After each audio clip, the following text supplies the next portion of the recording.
we start the next part. Here, part 3. He hesitated, not wanting them to know he'd heard them arguing, when the sound of his own name came up to stop him. Then he moved closer to the parlor door. "It makes no sense not to tell him," Mr. Weasley was saying heatedly. "Harry's got a right to know. I've tried to tell Fudge, but he insists on treating Harry like a child. He's 13 years old now, and... Arthur, the truth would terrify him," said Mrs. Weasley shrilly. "You don't really want to send Harry back to school with that hanging over him? For heaven's sake, he's happy not knowing."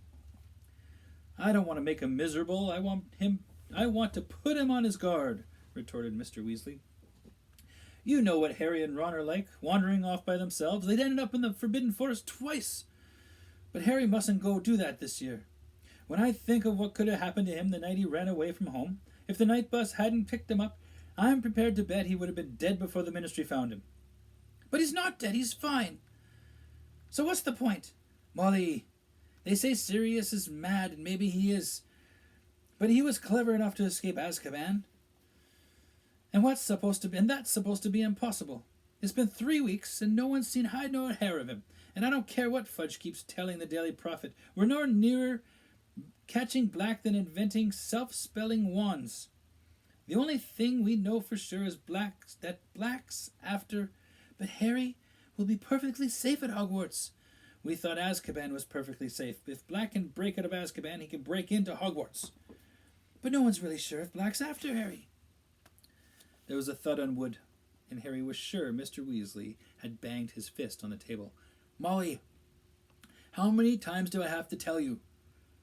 They didn't report it in the press because Fudge wanted it kept quiet, but Fudge went out to Azkaban the night Black escaped. The guards told Fudge that Black's been talking in his sleep for a while now. Always the same words. He's at Hogwarts. He's at Hogwarts. Black is deranged, Molly, and he wants Harry dead. If you ask me, he thinks murdering Harry will bring you-know-who back to power. Black's lost everything the night Harry stopped you-know-who, and he's had 12 years alone in Azkaban to brood on that." There was silence. Harry leaned closer to the door, desperate to hear more. "Well, Arthur, you must do what you think is right, but you're forgetting Albus Dumbledore. I don't think anything could hurt Harry at Hogwarts while Dumbledore's headmaster. I suppose he knows about all this?" "Of course he knows. We had to ask him if he minds the Azkaban guards stationing themselves outside the entrances to the school grounds. He wasn't happy about it, but he agreed." "Not happy? Why shouldn't he be happy? If they're there to catch Black..."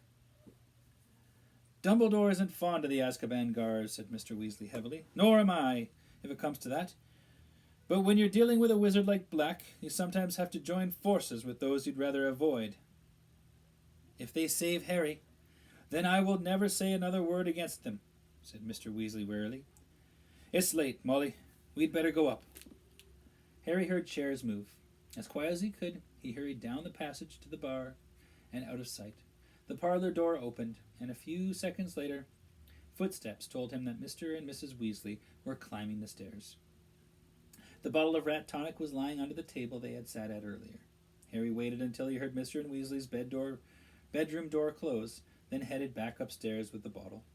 Fred and George were crouching in the shadows on the landing, heaving with laughter as they listened to Percy dismantling his and Ron's room in search of his badge.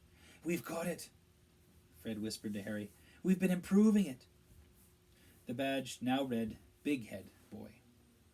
Harry forced a laugh, went to give Ron his rat tonic, then shut himself in his room and lay down on his bed. So Sirius Black was after him. This explained everything. Fudge had been lenient with him because he was so relieved to find him alive. He'd made Harry promise to stay in Diagon Alley, where there were plenty of wizards to keep an eye on him, and he was sending two ministry cars to take them to the station tomorrow, so that the Weasleys could look after him until he was on the train. Harry sat listening to the muffled shouting next door and wondered why he didn't feel more scared. Sirius Black had murdered 13 people with one curse. Mr. and Mrs. Weasley obviously thought Harry would be panic-stricken if he knew the truth. But Harry happened to agree wholeheartedly with Mr. and Mrs. Weasley that the safest place on Earth was wherever Albus Dumbledore happened to be. Didn't people always say that Dumbledore was the only person Lord Voldemort had ever been afraid of? Surely Black, as Voldemort's right-hand man, would be just as frightened of him. And then there were these Azkaban guards everyone kept talking about.